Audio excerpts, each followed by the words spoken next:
ಗೆದ್ದು ಬದುಕುವ ದೃಢ ಸಂಕಲ್ಪಕ್ಕೊಂದು ಮಾದರಿ. ಯುವರಾಜ್ ಸಿಂಗ್ ಕ್ಯಾನ್ಸರ್ ಜಯಿಸಿದ್ದೇ ರೋಚಕ.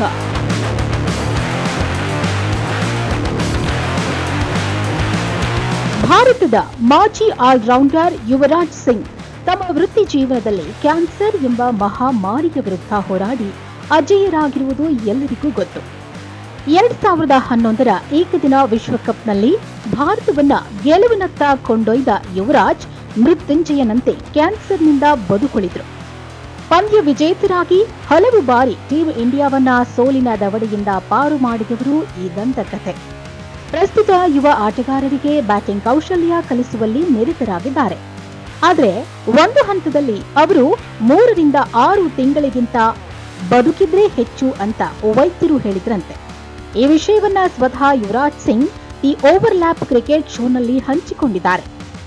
ಸ್ವದೇಶದಲ್ಲಿ ನಡೆದ 2011ರ ಏಕದಿನ ವಿಶ್ವಕಪ್ನಲ್ಲಿ ಯುವರಾಜ್ ಸಿಂಗ್ ಸ್ಮರಣೀಯ ಇನ್ನಿಂಗ್ಸ್ ಆಡಿದ್ರು. ಸೆಮಿಫೈನಲ್ನಲ್ಲಿ ಆಸ್ಟ್ರೇಲಿಯಾ ವಿರುದ್ಧ ಕ್ರೀಸ್ನಲ್ಲಿದ್ದ ಯುವರಾಜ್ ಸಿಂಗ್ ತೀವ್ರ ಯಾತನೆ ಭರಿಸುತ್ತಾ ಬಾಯಲ್ಲಿ ರಕ್ತ ಸೋರುತ್ತಲೇ ತಂಡವನ್ನ ಗೆಲುವಿನತ್ತ ಕೊಂಡೊಯ್ದಿದ್ರು. ವಿಶ್ವಕಪ್ ನಂತರ ಭಾರತೀಯ ತಂಡ ವಿದೇಶಿ ಪ್ರವಾಸಕ್ಕೆ ಸಜ್ಜುಗೊಳ್ಳುತ್ತಿರುವಾಗ ತನಗೆ ಕ್ಯಾನ್ಸರ್ ಇರೋದು ತಿಳಿಯಿತು. ಟೆಸ್ಟ್ ತಂಡಕ್ಕೆ ಆಯ್ಕೆಯಾದ ಸಂತೋಷವನ್ನ ಸಂಭ್ರಮಿಸಲು ಇದು ಅವಕಾಶ ನೀಡಲಿಲ್ಲ ಅಂತ ಯುವರಾಜ್ ಸಿಂಗ್ ಶೋನಲ್ಲಿ ಮೈಕೆಲ್ ವ್ಯಾಗನ್ ಅವರೊಂದಿಗೆ ಅಂದಿನ ಸ್ಥಿತಿಯನ್ನ ಹಂಚಿಕೊಂಡಿದ್ದಾರೆ. ಕ್ರಿಕೆಟ್ ಜೀವನದ ಅತ್ಯುತ್ತಮ ಹಂತದಲ್ಲಿದ್ದಾಗ ನಾನು ಇದ್ದಕ್ಕಿದ್ದಂತೆ ಕಂದಕಕ್ಕೆ ಕುಸಿದು ಬಿದ್ದಿದ್ದೆ. ಭಾರತ ತಂಡ ವೆಸ್ಟ್ ಇಂಡೀಸ್, ಇಂಗ್ಲೆಂಡ್ ಪ್ರವಾಸಕ್ಕೆ ಹೋಗ್ತಿತ್ತು. ನಾನು ಆಗ ದೆಹಲಿಯಲ್ಲಿದ್ದೆ. ಗಂಗೂಲಿ ಟೆಸ್ಟ್ಗೆ ವಿದಾಯ ಹೇಳಿದ್ರು. ನನ್ನ 7 ವರ್ಷಗಳ ಕಾಯುವಿಕೆಯ ಫಲ ನೀಡುವ ಸಮಯ ಬಂದಿತ್ತು. ಇದರಿಂದ ನಾನು ಆರೋಗ್ಯದ ಬಗ್ಗೆ ತೀವ್ರವಾಗಿ ಯೋಚಿಸಲಿಲ್ಲ. ಸತ್ತರೂ ಸರಿ ಟೆಸ್ಟ್ ಜರ್ಸಿ ಧರಿಸಲೇಬೇಕೆಂದು ಬಯಸಿದ್ದೆ. ಆದರೆ ಇದ್ದಕ್ಕಿದ್ದಂತೆಯೇ ನನ್ನ ಆರೋಗ್ಯ ಮತ್ತಷ್ಟು ಹದಗೆಟ್ಟಿತು. ವೈದ್ಯರನ್ನ ಭೇಟಿಯಾದಾಗ ನಾನು ಕೇವಲ 3 ರಿಂದ 6 ತಿಂಗಳು ಅಷ್ಟೇ ಬದುಕಲಿದ್ದೇನೆ ಅಂತ ಹೇಳಿದ್ರು. ಹೀಗಂತ ಭಾರತೀಯ ಕ್ರಿಕೆಟ್ ದಂತಕತೆ ಹೇಳಿದ್ದಾರೆ.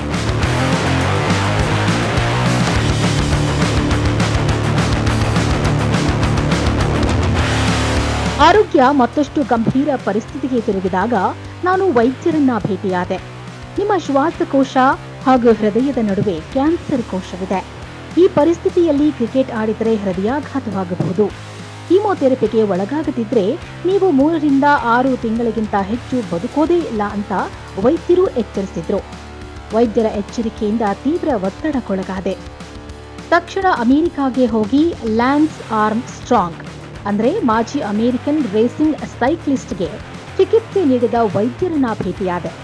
ನಂತರ ಅವರು ನನ್ನನ್ನ ಪರೀಕ್ಷಿಸಿ, ನಿಮ್ಮ ಕಾಯಿಲೆ ಗುಣವಾಗಲಿದೆ, ಭಯ ಪಡಬೇಡಿ, ನೀವು ಸಂತೋಷದಿಂದ ಆಸ್ಪತ್ರೆಯಿಂದ ಹೊರಡುತ್ತೀರಿ ಅಂತ ಧೈರ್ಯ ಹೇಳಿದ್ರು. ಜೊತೆಗೆ ಮುಂದೆಂದೂ ನಿಮಗೆ ಮತ್ತೆ ಕ್ಯಾನ್ಸರ್ ಬರೋದೇ ಇಲ್ಲ ಅಂತ ಭರವಸೆಯನ್ನೂ ನೀಡಿದ್ರು. ನನಗೆ ಗೊತ್ತಿರೋದು ಕ್ರಿಕೆಟ್ ಜಗತ್ತು ಮಾತ್ರ. ಕ್ರಿಕೆಟ್ ಆಡದಿದ್ರೆ ನಾನು ಯಾರು ಎಂಬುದು ಯಾರಿಗೂ ಗೊತ್ತಾಗ್ತಿರ್ಲಿಲ್ಲ ಎನ್ನುವ ಯೋಚನೆಗಳು ನನ್ನ ತಲೆಯಲ್ಲಿ ಗಿರಿಕಿ ಹೊಡಿತಾ ಇದ್ವು. ಕೀಮೋಥೆರಪಿಗೆ ಒಳಗಾಗ್ತಿದ್ದಾಗ ನಾನು ಕ್ರಿಕೆಟ್ ವಿಡಿಯೋಗಳನ್ನ ನೋಡ್ತಿದ್ದೆ. ಅನಿಲ್ ಕುಂಬ್ಳೆ, ಸಚಿನ್ ತೆಂಡೂಲ್ಕರ್ ಬಂದು ನನ್ನನ್ನ ನೋಡಿ ಧೈರ್ಯ ಹೇಳಿ ಪ್ರೋತ್ಸಾಹಿಸಿದ್ರು. ನಾನು ಕ್ಯಾನ್ಸರ್ನಿಂದ ಸಂಪೂರ್ಣವಾಗಿ ಚೇತರಿಸಿಕೊಂಡ ನಂತರ ಇಂಗ್ಲೆಂಡ್ನಲ್ಲಿ 2 ತಿಂಗಳು ಫಿಟ್ನೆಸ್ನತ್ತ ಗಮನ ಹರಿಸಿದೆ. ಅದಾದ ನಂತರ ನಾನು ತಾಯ್ನಾಡಿಗೆ ಹಿಂತಿರುಗಿ ಮೈದಾನದಲ್ಲಿ ಉತ್ತಮ ಸಾಧನೆ ಮಾಡಿದೆ. ಕ್ಯಾನ್ಸರ್ ಎಂಬ ಮಹಾಮಾರಿಯನ್ನ ಮಣಿಸಿ ಮತ್ತೆ ಹೇಗೆ ಕ್ರಿಕೆಟಿಗನಾದೆ ಎಂಬುದನ್ನ ಯುವರಾಜ್ ಸ್ವವಿವರವಾಗಿ ವಿವರಿಸಿದ್ದಾರೆ. ಧನಾತ್ಮಕ ಮನೋಭಾವದಿಂದ ಕ್ಯಾನ್ಸರ್ ಸೋಲಿಸಿ ಮೈದಾನಕ್ಕೆ ಮರಳಿ ಯುವರಾಜ್ ಸಿಂಗ್ ಅಮೋಘ ಶತಕ ಸಿಡಿಸಿದ್ದು ಈಗ ಇತಿಹಾಸ. ಅವರ ಈ ಹೋರಾಟ ಸಾವನ್ನ ಗೆದ್ದು ಬದುಕುವ ದೃಢ ಸಂಕಲ್ಪಕ್ಕೆ ಅಪ್ರತಿಮ ಮಾದರಿಯಾಗಿದೆ.